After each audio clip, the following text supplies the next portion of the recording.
আমি অনেকবার তওবা করেছি, প্রত্যেকবারই ভঙ্গ হয়েছে, তাহলে কি আমি মুনাফিক হয়ে গেছি? না ভাই, তওবা হওয়ার পর তওবা ভেঙে যাওয়াটা অস্বাভাবিক নয়। আপনারা খুশি হবেন শুনে, আমাদের রব আল্লাহ রাব্বুল আলামিনের একটা গুণবাচক নাম হলো তাওয়াব। কি নাম ভাই? তাওয়াবের মানে জানেন? আল্লাহু আকবার।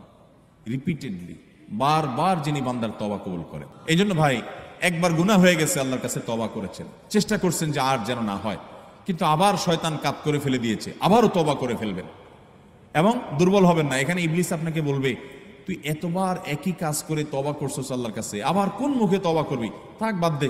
আপনার তওবা থেকে দূরে সরাবে। এটারও শয়তানের সবচেয়ে বড় অস্ত্র। কখনো নিরাশ হওয়া যাবে না। তওবা আগের বারের চাইতে পরের বারটা আরো স্ট্রং করবেন, যে ঠিক আছে আগের বারটা তওবা আমি দুর্বল ছিল, এটাকে আরো স্ট্রং করব, চেষ্টা করবো না ইনশাআল্লাহ। তাহলে তওবা বারবার করতে হবে, বারবার করতে হবে। ভেঙে গেলে আরো শক্ত হার্ডলি তওবা করতে হবে, নিজের প্রতি নিজে শাসন চালাতে হবে। এভাবে ইনশাআল্লাহ সামনে আগাইতে হবে।